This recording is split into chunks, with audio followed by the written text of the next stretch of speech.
야, 그리고 또 이 제가 보기엔 이게 굉장히 중요한 것 같아요. 황동혁 그렇죠. 그 통일운동가 황동혁 씨의 주장인데 이분은 앞서 말씀 주신 대로 실제로 그냥 대북 사업을 하는 통일운동가인데 이분이 그 되게 인상적이었어요. 나는 뭐 민주당 지지자도 아니고 그렇죠. 뭐 이 사건 알지도 못하고 이화영 부지사도 오늘 처음 본다. 뭐 이렇게 얘기를 하면서 주장한 것이 실제로 북한에서 내가 듣고 전달받은 내용만 고지고대로 사실대로 말하기 위해서 청문회장에 출석했다. 이렇게 하면서 하는 얘기는 본인 사업을 위해서 필리핀의 리오남 정찰총국장이죠. 북한의 정찰총국장이 리오남을 만나러 갔는데 이 사람이 오지 않았다라는 걸 팩트를 확인해 준 거예요. 그렇죠. 그래서 그 현장에서 송명철 이분이 직함이 부실장이죠. 예, 그렇죠. 그렇죠. 아태협 부실장인가요? 갑자기 제가 이름이 아태협 부실장 아태협 부실장이죠. 아태협 부실장에게 이제 실무자니까 뭐 리오나 왔냐 안 왔냐 이걸 다시 또 물어본 거예요. 그랬더니 이 사람 안 왔다라고 하고 중요한 것은 필리핀에서는 리오남의 신분이 위험할 수 있는데 70만 불이라는 돈을 현찰로 찾아서 이걸 가지고 어떻게 가겠냐 이게 자체가 불가하다. 맞습니다. 차라리 북경이라면 대남 그 대북 사업가들 오라 그러면 다 간다. 뭐 예컨대 그 누굽니까 저 쌍방울의 김성태 회장도 오라 그러면 당장 가고 아무개도 가고 다 간다. 안부수도 가고 다 간다. 근데 굳이 필리핀에 와서 이 돈을 받아갈 이유가 없다. 그런 얘기를 이제 이분이 하는 건데요. 앞서 말씀 주신 변호사님 말씀 가운데 되게 중요한 건데 저희는 그 300만 불 가운데 70만 불을 제외한 나머지 230만 불에 대한 그 돈에 길찾기에 들어가지 않을까라고 생각을 했는데 그게 아니라 70만 불 자체가 전달되지 않았다라고 하면 이게 법 논리가 다 깨져버린다 이런 말씀이신 거죠. 예, 그렇습니다. 네.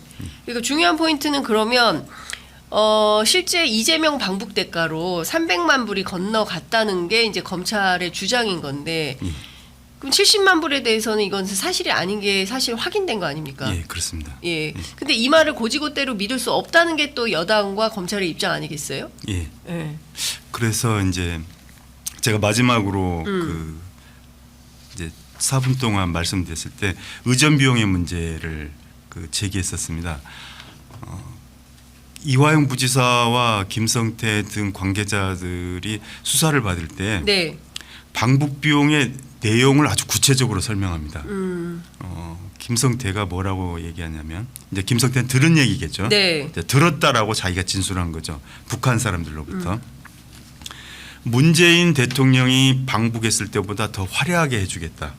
아, 문재인 대통령 방북 때보다 더 화려하게 해주겠다. 예, 그러니까 그 대가라는 거죠. 그래서 뭐 벤츠 S 클래스, 헬리콥터도 동원하고 이 비용이라는 거예요. 이 300만 불의 내용을 이렇게 설명을 합니다.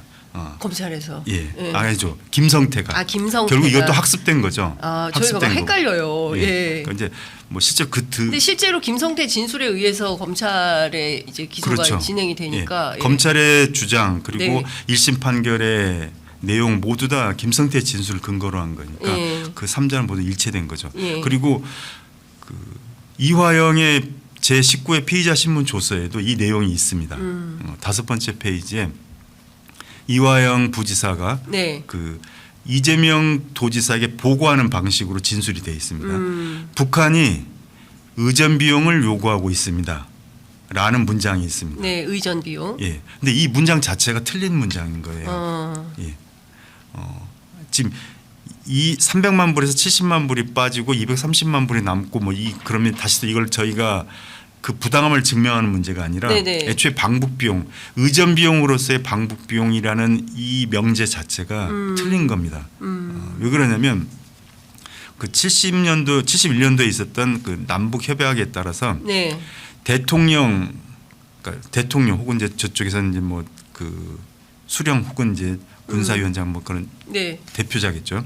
대통령급의 그 방문인 경우에는 회담 주최국이 의전 비용을 부담한다는 것이 당시 협약의 원칙이었습니다. 예. 그리고 그러면 대통령이 아닌 지방자치단체장의 이제 방북일 경우에는 어떤 식으로 처리했냐면 남한의 지방자치단체장이 자치단체 예산으로 지불을 하는 거죠.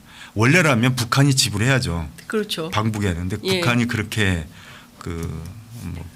풍족한 나라가 아니니까 네. 항상 남한에서 지불했던 것으로 보입니다. 그러니까 그 이전에 있었던 경기도지사들 뭐 다른 사람들 다 그랬던 건 모양입니다. 그게 현재의 그 의전 비용으로서의 방북 비용 처리 기준인데 네. 결국 정리를 하면 이 의전 비용은 은밀한 비용이 아니고 공식 비용인 거죠. 공금이네, 공금. 그렇죠. 예. 자치단체 그 예산으로 처리했으니까. 예. 그리고 선불이 아니라 후불이었어요. 다 끝난 다음에 후불. 예. 호텔비도 다 직접 계산하고 네. 그때 예. 계산했다는 거예요. 예. 그러니까 그 뭐 저 통으로 준 게 아니고 가면 예, 가서 방북 비용을 예, 그렇죠. 예. 가서 호텔비 계산하고 예, 그렇게 했다는 겁니다. 예. 그러니까 북한 사람들이 그 남한에 올 때 혹은 뭐 필리핀 마닐라 대도 마찬가지예요. 걔네들은 비행기 티켓값, 호텔비 다 결제된 다음에 와요. 네. 뭐 아시다시피 거기가 가난한 나라잖아요. 네. 그러니까 자기들은 다 계산이 되면 오는데 우리 쪽 사람들이 오면 우리 쪽 사람들이 계산하게 만든다는 거죠. 정말 우습죠. 어쨌든 간에 다행이죠. 그런 관행이 있다는 거를 검사들은 몰랐던 겁니다. 아. 검사들은 몰랐으니까 예. 의전 비용으로 의전 비용을 공식적으로 후불로 계산한다는 걸 검사들은 몰랐고 예. 그러니까 여기서 예컨대 의전 비용을 예. 그 내용을 모르니까 실제로 이거를 북한이 달라는 대로 다 예. 줘야 된다고 생각하는 은밀한 거죠. 비용으로 요구한 것처럼 스토리를 짠 거예요. 아. 그래서 김성태 진술이 있고 그다음에 이화영한테 이렇게 진술하라고 예. 이제 했던 거고 예. 이화영 부지사는 알면서 예. 이게 그렇지 않다는 걸 알면서 예. 그냥 그대로 진술을 했던 거죠. 예. 그런데 이제 1심에서는 이 문제를 제가 제기하지 못했어요. 네. 1심에서는 그냥 방북을 성사시킨 대가인 것처럼 진행이 됐습니다. 네. 기록상으로는 의전 비용으로서의 방북 비용이라고 기재되어 있는데 예. 재판이 진행되는 과정에서는 방북을 성사시킨 대가로 진행이 됐어요. 그래서 이 문제를 이제 제가 제기를 못했습니다. 그런데 이화영 유죄 판결 1심이 나고 나서 이제 이 판결을 근거로 해서 이재명과 이화영 공범으로 제3자 뇌물죄 사건이 네. 기소가 됐고 거기에서는 이제 그 검찰이 이제 자신감이 생겼는지 공소장에 명시를 합니다.